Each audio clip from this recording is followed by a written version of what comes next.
Hello there, ladies and gentlemen, it's time for video number 2 of my Callisto Protocol Contagion difficulty post-commentary walkthrough. Oh my god, it's another mouthful, but what can I do? I can't help that. It's just the way the project's going to be.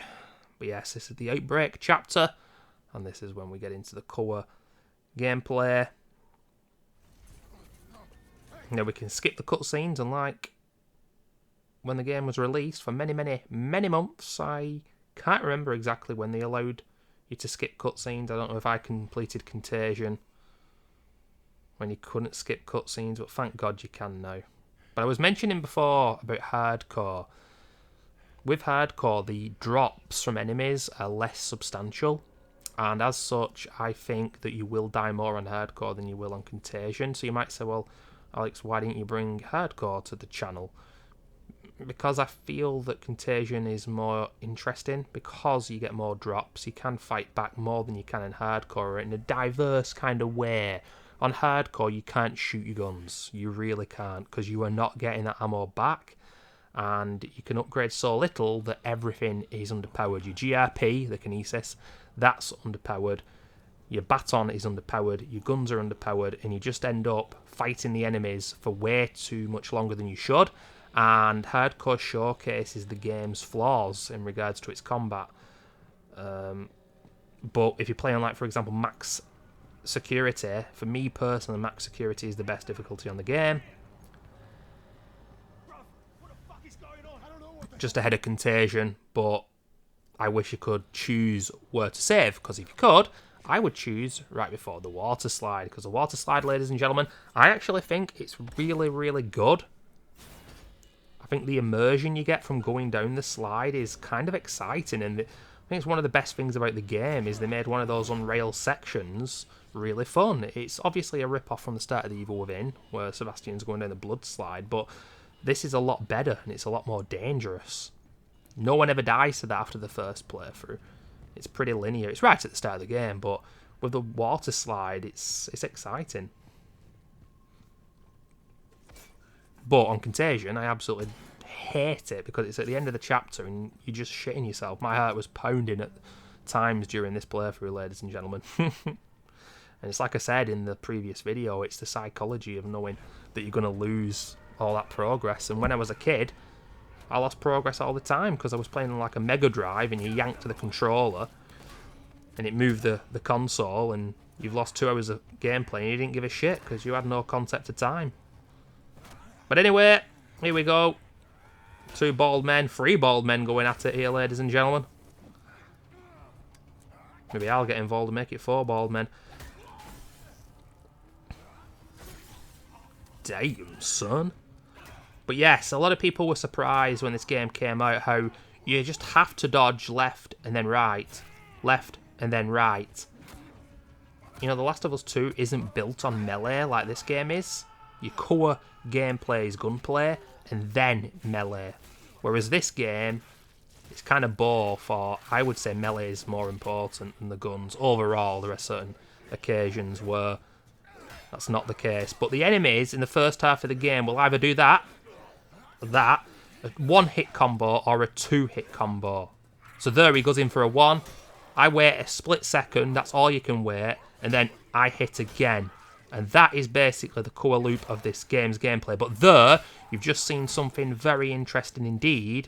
We both wait, and he attacks me instead. When this game released, and if you go on the Reddit, believe you me, despite this game getting shat on, and not many people liking it, there are a lot of hardcore fans out there. And the game was harder on release than it is now. The final boss was a lot harder than it is now, and also you got attacked off screen, and the animation for healing was about 7 seconds long, whereas now it's about 3 or 4 seconds long. They've made it a lot shorter. But I hate this game's attitude towards its inventory. I hate its attitude towards healing. Healing feels pointless in this game, because if you need to heal in combat, you're probably going to die. I like a bit of jeopardy with my healing, like The Evil Within, where Sebastian stands there, he puts the syringe in his arm, he stays still, and then it's like, am I going to make it or not? In this game, you're not going to be able to heal in combat usually. It's stupid. And if you're like at 50% health on this game, you're in big, big trouble. I know that sounds daft, and of course you are, but I don't know, man. I would have preferred an upgrade system which allowed us to upgrade our max health halfway through the game. When you get the spacesuit, you can, and your inventory gets doubled. You know, that's, you can't deny that that's an important upgrade. But you know, 6 inventory slots is all you get in this game. Bloody hell. It's Resident Evil 96 as Chris. But here we've got some kind of pickaxe, ladies and gentlemen, whatever it is, at the start of the game before we get our baton. It's not a baton, it's a baton. The upgrades we're going to be going for, we're going to be upgrading the baton. We're going to be getting the arm breaker on the baton. We're going to be improving the battery of the GRP. We're going to get boom bullets before the final boss near the end. We're only going to get the riot gun and the assault rifle, not the tactical pistol and the other gun, which even escapes me right now. But this guy, in particular, once he gets up, go for him straight away. You might think he'll get iframes, but he doesn't. Just smack him. There are a lot of times where I make mistakes in this game. I've said it before and I'll say it again. I love a warts and all walkthrough. You know, there's a lot of no damage runs out there. Needless to say, they're incredibly impressive. Oh, there you go. Look at that. Look how much damage you take. The damage you take on the harder difficulties is insane on this game, man. Holy shit. Of course, games like Dead Space and even classic Resi, classic Silent Hill, Resi 4, you heal in the inventory. There's no jeopardy whatsoever. And it didn't stop those games being exciting in survival horror games, but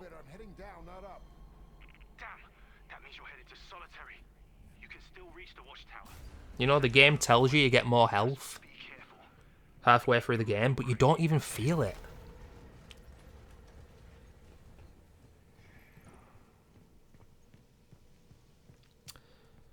So the pickups in this game, ladies and gentlemen, they're like the semiconductors in Dead Space. Basically, you get the energy converters, the pristine energy converters, and then I think there's the first, and then you get things like decoders, printers, and ones in pristine condition. There's a couple more as well.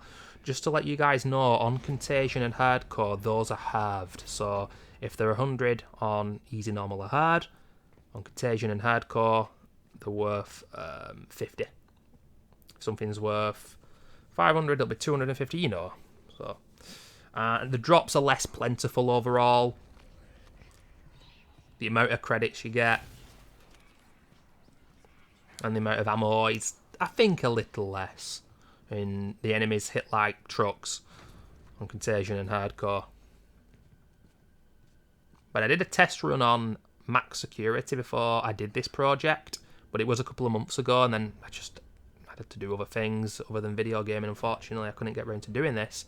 But I didn't die at all. I completed the whole game without dying on max security, and that's not a given on this game, because when things go wrong, within a split second you can die. And that sounds exciting in a survival horror game. It sounds thrilling, but it isn't. I gotta say, I love the prison outfit, which I quite distastefully called the Guantanamo Bay outfit when this game released. But the movement feels better in this than the spacesuit. I don't like the spacesuit in this game. I know it seems daft, but obviously you feel heavier to control, but I don't know, man. I just don't like it as much. I do like the Lost chapter, though, when you're in the snow. Don't stomp on that corpse. Do not stamp on that corpse. One of the little creature enemies will attack you if you do. And these little boxes here, in the late game, the game gets obsessed with putting those enemies in the boxes. When you play the game a number of times, you'll know... What the fuck, bruv? You'll know which ones to avoid. But what were the devs thinking with that mechanic? Like, you do it once or twice, but they put them in lockers as well, and they keep doing it. And it's pretty hilarious. Just repeating the same trick and taking the piss. By the way, the guy who plays Elias, I I think a lot of people thought that Elias would betray you. Obviously, he does end up dying. No one should be angry that I'm revealing spoilers. This is a walkthrough, guys, not a Let's Play. I don't think he was going to betray us. He just wanted to escape, quite simply. This cutscene here, I remember that before the game released. Cool cutscene. Yeah, apparently the guy who plays Elias, I might check this out, but I remember having a look at the IMDb. I think he's an American guy, even though he's playing a British blokey. Prison systems are breaking down like that elevator back there. Just stay out of their line of sight and you should be able to sneak by. But yes, here are the robots, ladies and gentlemen. I think there are 2 or 3 to fight in the game later on. I was actually surprised on my first playthrough that you could even fight these guys. And when I say fight, you can't melee them, you just shoot them in the head. It takes on average about 4, 5, maybe 6 bullets. If they see you, you will be killed immediately, unless you can escape the line of sight after a split second. There are a lot of people on release, still do of course, criticised Evil Within's insta-kills, but I've always stuck up for them because you can defend yourself. On this game though, you can't. You go into a cutscene and you are killed in the cutscene. You can't defend yourself from a cutscene, ladies and gentlemen. But they drop, I think it's a decoder, and on Contagion, on hardcore, if you got the ammo, even though ammo is very sparse, more so than Contagion, I would say go for it because you need those resources. On Contagion, you might not even have the ammo to do so, and if you don't, well, we'll talk about it when that part comes up later, but you could well die. If you shoot them in the head and you run out of ammo and they lose sight of you, I don't know if they de-aggro, but it's very dangerous, it's very nerve-wracking. There's a second one later on, which is in this kind of dome area. And I choose not to fight the robot. I did when I completed Contagion for the first time, but I didn't want to on this run. Don't open that box, by the way. It's another G-bait.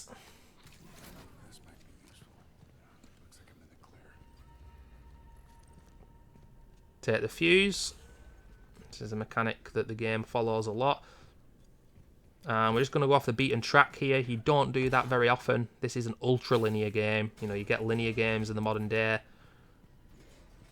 where you can go to certain other locations off the beaten track. This game is an ultra-linear game, proper old school. The gameplay is good and the overall experience is good. I don't have a problem with that. Not as many linear AAA games as there used to be, of course. I've been going on about that for years now. But we get a health injector and a converter here, and then down here you can engage in a fight with, I think, either 2 if not 3 enemies, but I decide not to because this is a pretty dangerous early fight. And I just think it's not worth the hassle. We're going to call the Callisto credits, ladies and gentlemen, we're going to call them street cred. Because Lord Harris avoiding the puddle on his first playthrough of this game, every time he picked up the credits like that, he just called it street cred. Made me laugh so much. So dumb. So damn good. Yeah, let's get extra loot. If you go down there, you are going to spawn a few enemies. Obviously, if you kill them, you might get a bit of extra loot. But I personally don't think it's worthwhile. On Contagion.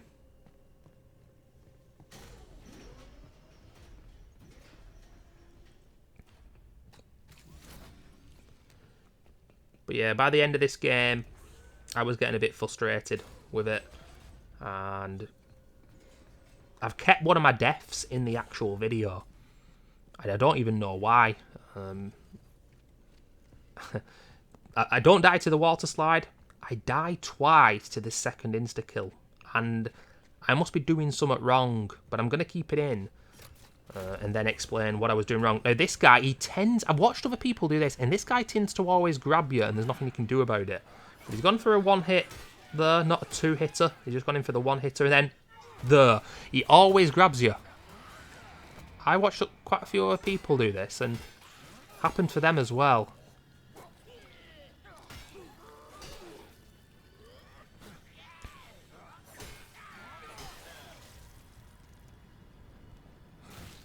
there we have it. He's done for.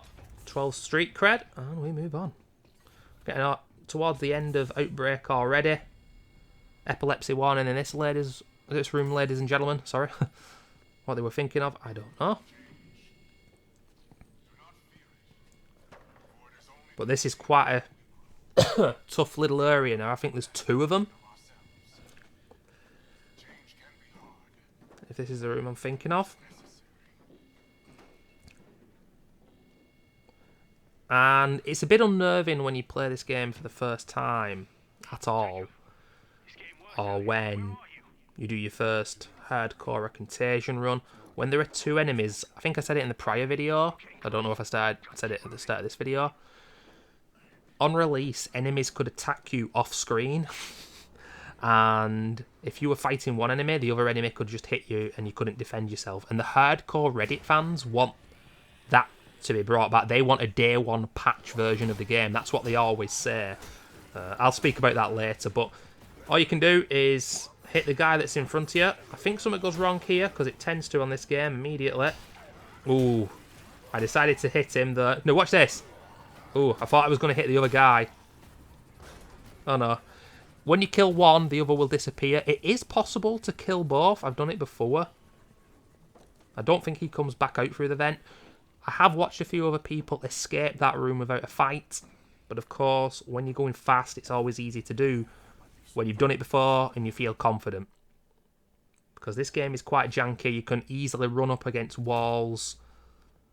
Controlling Jacob is heavy and mechanical. That's how it feels. And sometimes it can be very hard to get out of rooms. In the game, just pans the camera onto the enemy, which is really frustrating for me on this game.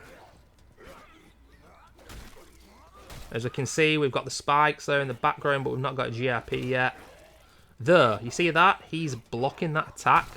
We'll get an attack relatively soon where we can snap the enemy's arm off, and that allows you to continue hitting the enemy instead.